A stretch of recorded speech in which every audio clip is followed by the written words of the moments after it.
অৰুণাচলৰ দিবাং ভেলীত সাজু হৈছে আন এক জলবোমা। 7 মিনিটত ডিব্ৰুগড় পাব দিবাঙৰ পানী। দীঘৰ প্ৰলয়তকৈও ভয়ংকৰ হ'ব এই মহাপ্ৰলয়। ব্যাপক প্ৰতিবাদ আৰু বিৰোধৰ পাছতো অৰুণাচল প্ৰদেশৰ দিবাং উপত্যকাত নিৰ্মাণ অব্যাহত আছে দিবাং বহুমুখী জলবিদ্যুৎ প্ৰকল্পৰ। এই প্ৰকল্পৰ জৰিয়তে 2880 মেগাৱাট বিদ্যুৎ উৎপাদনৰ লক্ষ্য চৰকাৰৰ। কিন্তু অঘটন ঘটিলে অসমত মহাপ্ৰলয় হ'ব। বিশেষজ্ঞৰ সকিয়নি আৰু সচেতন লোকৰ আশংকাৰ প্ৰতি লক্ষ্য কৰিয়ে দিবাং নদীবান্ধ প্ৰকল্পত NKTVৰ গ্ৰাউণ্ড জিৰো।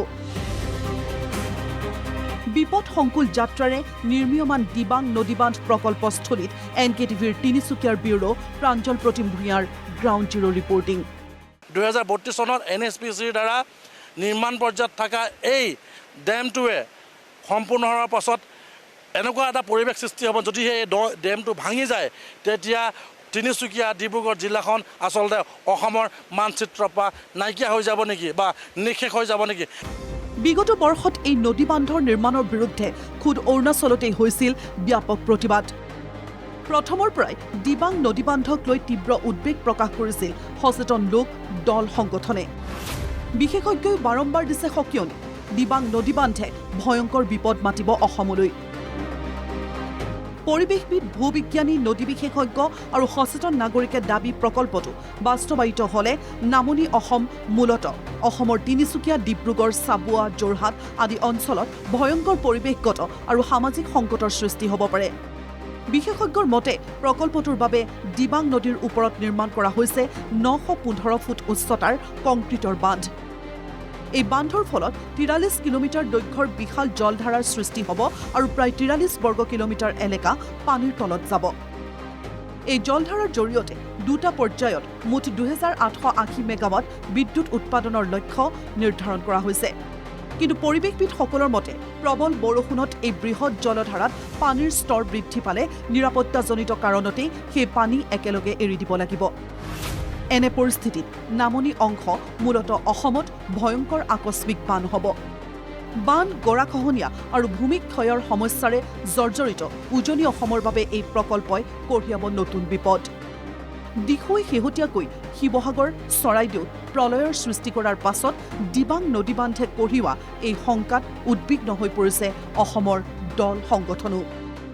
অৰুণাচল প্ৰদেশৰ লোৱাৰ দিবাং ভেলীত যিটো 2880 মেগাৱাট বিদ্যুৎ উৎপাদন কৰিবৰ কাৰণে যিটো আচলতে ডেম উৎপাদন কৰি আছে, 2880 মেগাৱাট বিদ্যুৎ উৎপাদন কৰিবৰ কাৰণে যিটো 278 মিটাৰ ওখ, 375 মিটাৰ দীঘল এটা ডেম ইয়াত প্ৰকল্প নিৰ্মাণ কৰি থকা হৈছে। যিটো ডেম্পৰ পানীখিনি খুলি দিয়াৰ লগে লগেই অতিৰিক্ত পানী যেতিয়া হ'ব, বৰষুণেই হওক বা তেখেতসকলৰ যেতিয়া জমা কৰি থকা পানী অতিৰিক্ত হ'ব, খোলাৰ লগে লগেই শদিয়া, তিনিচুকীয়াৰ কি পৰিৱেশ হ'ব এই বিষয়বস্তুবিলাক বিশেষজ্ঞ সমিতিয়ে ইতিমধ্যে প্ৰকাশ কৰি গৈছিল।